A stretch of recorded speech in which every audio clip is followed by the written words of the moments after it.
Hey everybody, I'm Scott Wikle. You're listening to My Kind of Country. My guest tonight has got a fabulous bluegrass band, and it's called Merle Monroe.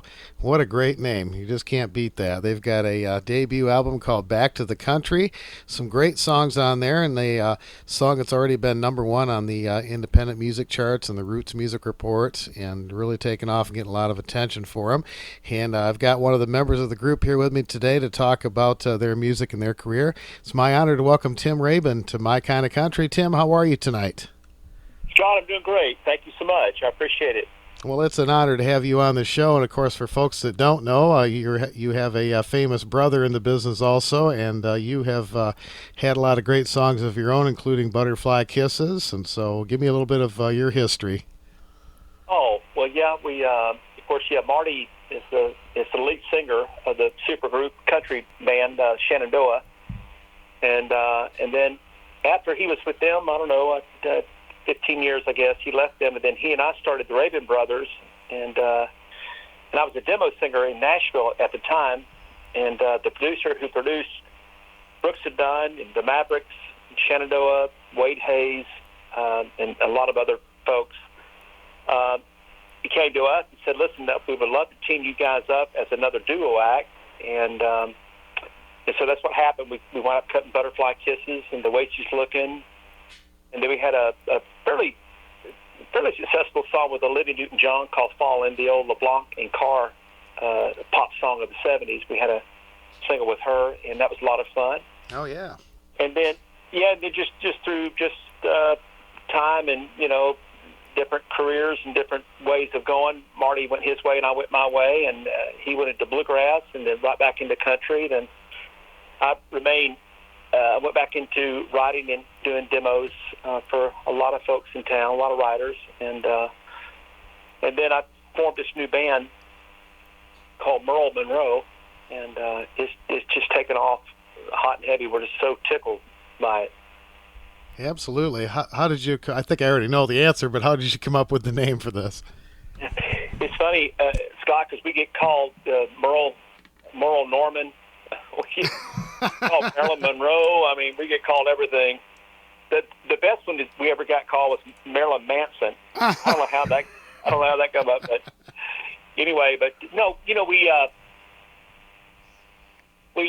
my partner Daniel Grindstaff and I knew each other actually from playing in Marty's band, Full Circle, Marty Raybon's band, Full Circle Bluegrass band.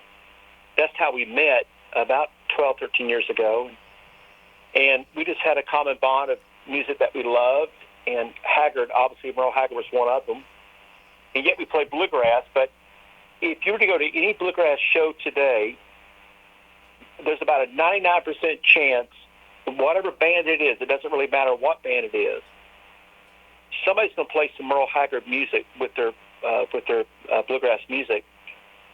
Because his music was so conducive to bluegrass. His early days I'm talking about, when Bonnie Owens was singing a lot of that high harmony with him and Ronnie Reno. And it just worked so well with bluegrass music. And so we just blended Merle Haggard with Bill Monroe and made it a hybrid of music. And we'll never touch what they've done, but we thought we would just kind of fuse them together and form a bluegrass band that kind of flavors a little bit of country. And it's paid off for us. We didn't know that it would work, but so far so good. It's worked pretty well for us. Well, it certainly seems like it. And I know that Merle did a couple bluegrass projects in his later years. In fact, Ronnie Reno produced a bluegrass album for Merle, and also he recorded a stellar duet project with Mac Wiseman as well. So you're absolutely right. His music, kind of transcends the genres and fits very well with bluegrass. It does, yeah. I mean, he there's a lot of, great, patriarchs of country music. I mean, George Jones, you have Vern Gosdin, Lefty Frizzell. But there was just something different about Merle Haggard and his music, that his music would fit bluegrass so well, just the storylines, the songs, and the way that he put harmony together. It just worked so well. And a lot of bands, the Osborne brothers, made a whole career out of singing Merle Haggard songs. Yeah. And they toured with him for a couple of years, and they made a full career singing his songs. And even Bill Monroe cut several of Merle Haggard's songs, and so it again just works well. Works real well with what we do. Absolutely. Well, folks, the album is called Back to the Country. It's Merle Monroe, and you can visit merlemonroeband.com, and we will have that information on our Facebook page for you as well. And the first single from this project was a Merle Haggard song, and was actually written for a television show back in the 70s called Moving On. Mm-hmm. And right, yeah. Not to be confused with Hank Snow's song. That's right, yeah. Great job on that. How did you guys come to record that one? Well, again, we when we put the band together, and we were trying to obviously look for songs. You know, Scott, how important it is for that first project. It has to be pinnacle, or you kind of wasted your time. So we were just looking for songs, again, that would be hard-driving country, but also bluegrass, and that was one of the favorite songs that I had. What's interesting, while I was playing with Marty in his bluegrass band and Daniel, we tried to get him to cut Mama's Hungry Eyes and Moving On. And not that he was opposed to it, it just didn't work out scheduling, and also when he time to cut records, he picked other songs, I guess. But we tried to get him to pick songs, and thankfully he didn't do it.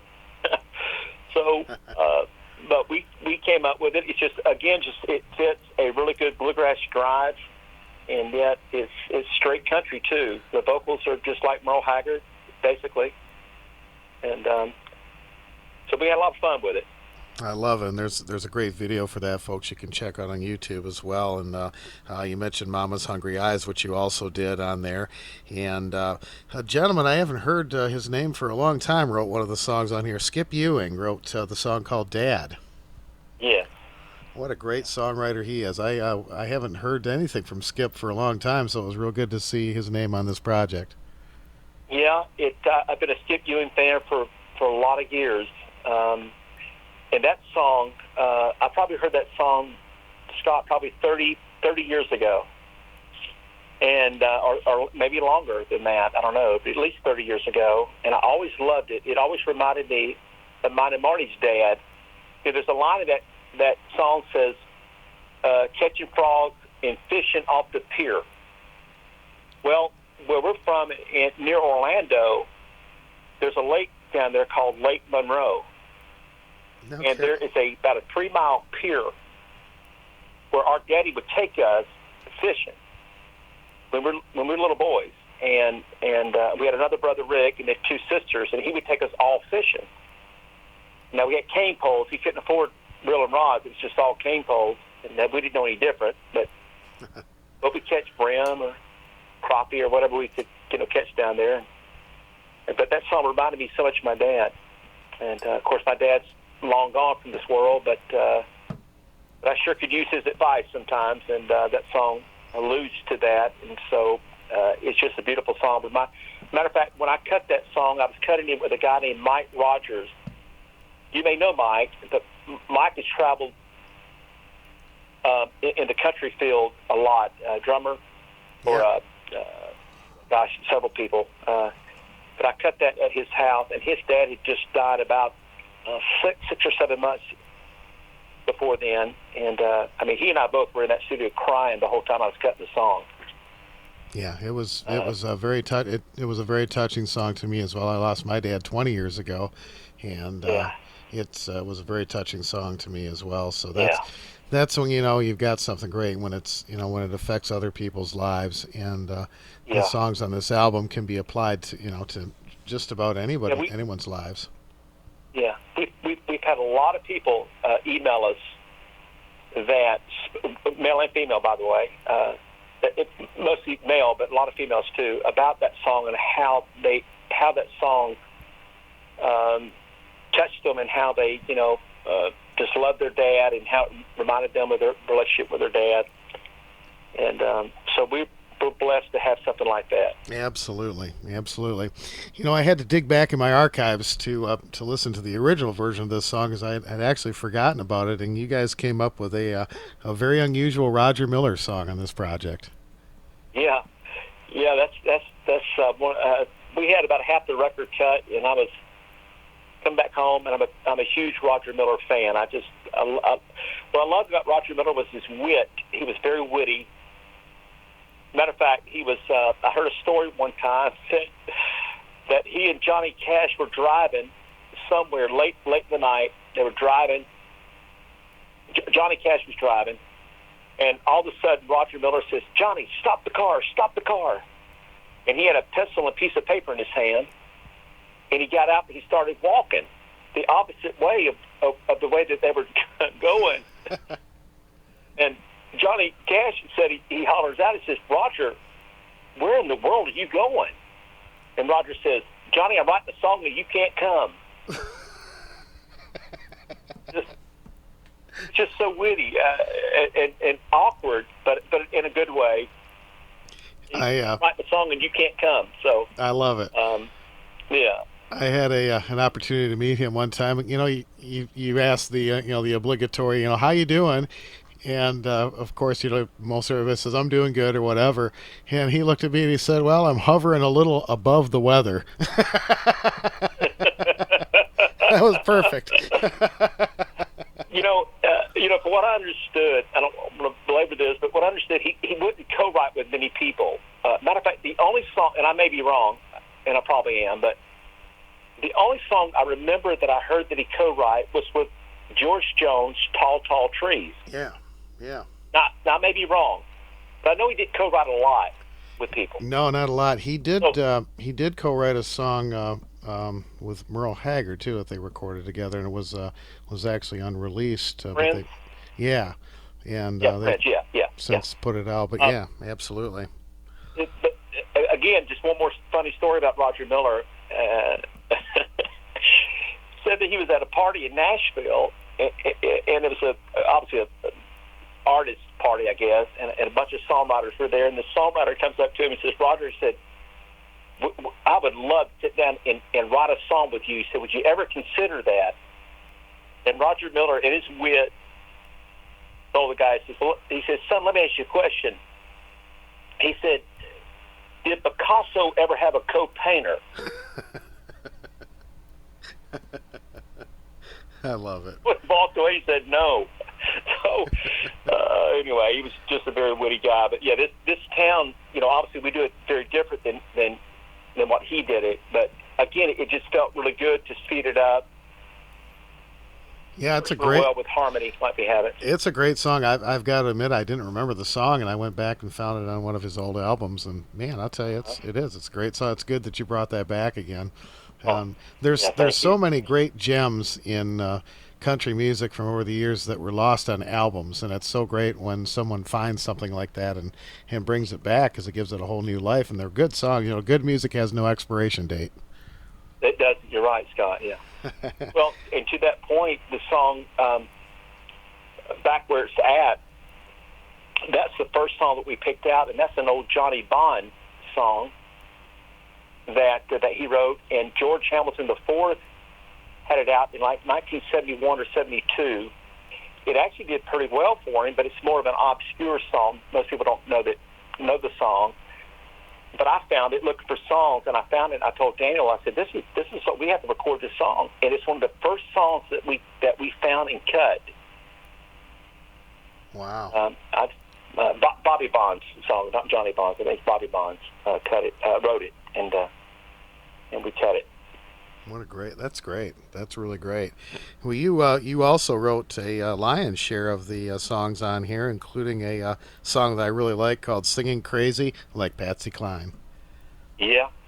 And actually, again, I go back to Marty. I actually wrote that song for Marty in a previous Bluegrass album he was getting ready to do, and he never wound up doing it. I wrote it for him, and he loved it and wanted to cut it, but anyway, we thought we would put it on the record, "Singing Crazy Like Patsy Cline." Yeah. That's great. Well, in addition to Daniel Grindstaff, tell me about the other pickers on this project with you. Well, we have a lot of, we're just so blessed with great musicianship. We have a guy named Eli Johnson that is one of the best songwriters I probably have ever worked with. And he toured a lot for years with Joel Lawson and Quicksilver, and a great harmonizer, great part singer, could sing any part, great lead vocal, but we have him on bass. And then we have a fiddle player, Derek Deakins, and Derek Deakins played with the Osborne Brothers back in the very early 90s, and then he went on to play with Blake Shelton when Blake Shelton first came out, and played with Blake for a while. So we have him on fiddle. And then we have a young man from Bluff, Tennessee, a guy named Josh Doss on guitar. And that's him playing the guitar break on This Town. Oh, wow. He is flying and going. He's one of the best guitar players I've ever heard. Well, that's great. Great bunch of guys. And folks, again, the album is called Back to the Country, and it's merlemonroeband.com. We'll have that information on our Facebook page. And we're talking to Tim Raybon today. And Tim, what's coming up as far as tours and promotion for this project for you? Well, our season hasn't really started just yet. It will start pretty much in. Now we do have a show coming up in North Carolina on the 15th. And you can check out our website, get all details of that. But it's in North Carolina for the 15th of February. And then we kind of hit a little lull, and it starts taking back off. I mean, we're going to be in Michigan, Missouri, Ohio. I mean, we're going to be all over. You can check us out again at merlemonroeband.com, and all of our tour dates will be on there. And I can't say for sure when that's going to be, but I think there's a pretty darn good chance we'll be playing the Grand Ole Opry here for too long, and we'll have more information on that as well as time permits. We'll have that on the website as well. Well, that's great news. I'm glad to hear about some Michigan shows. That's my neck of the woods, so I'll make sure we come and see you. That'll be great. We're going to be in Milan, Michigan in August. I think it's August 6th, I believe. Milan, Michigan, at the Great Festival up there. Oh, yeah. Yep. Man, they've done that for years. That's a really nice festival. Yeah. Absolutely. That's great, yeah. Oh, fantastic. Wonderful. Well, be sure to check that out, folks, merlemonroeband.com. And we're going to play some songs from this fabulous album, Back to the Country, for you right now. And, Tim, I want to thank you for taking time to be on My Kind of Country. Scott, thank you so much. I have so enjoyed it. Love the people in Michigan, and can't wait to get back up there and say hello to all the folks up there. All right, we're looking forward to it. That's Tim Raybon. merlemonroeband.com is the website, folks. Here's some great music from Back to the Country as we continue with My Kind of Country.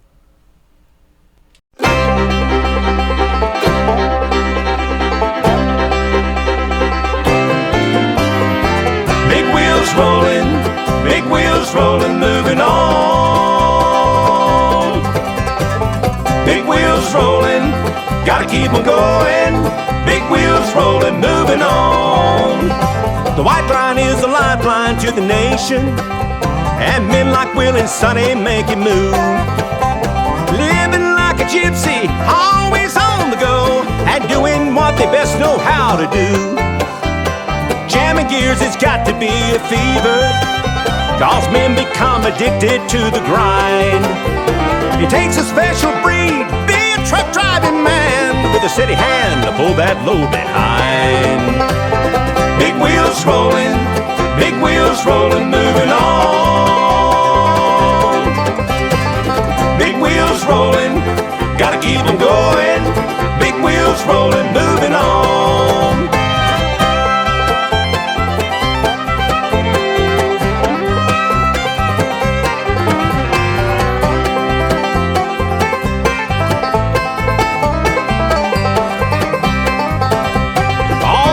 The music keeps them going, and Will and Sonny keep on moving on. A good hot cup of coffee way up ahead, and the rhythm of the highway hums along. Jamming gears has got to be a fever, 'cause men become addicted to the grind. Takes a special breed to be a truck driving man, with a steady hand to pull that load behind. Big wheels rolling, moving on. Big wheels rolling, gotta keep 'em going. Big wheels rolling, moving on. Big wheels rolling, moving on. Big wheels rolling, gotta keep 'em going. Big wheels rolling, moving on.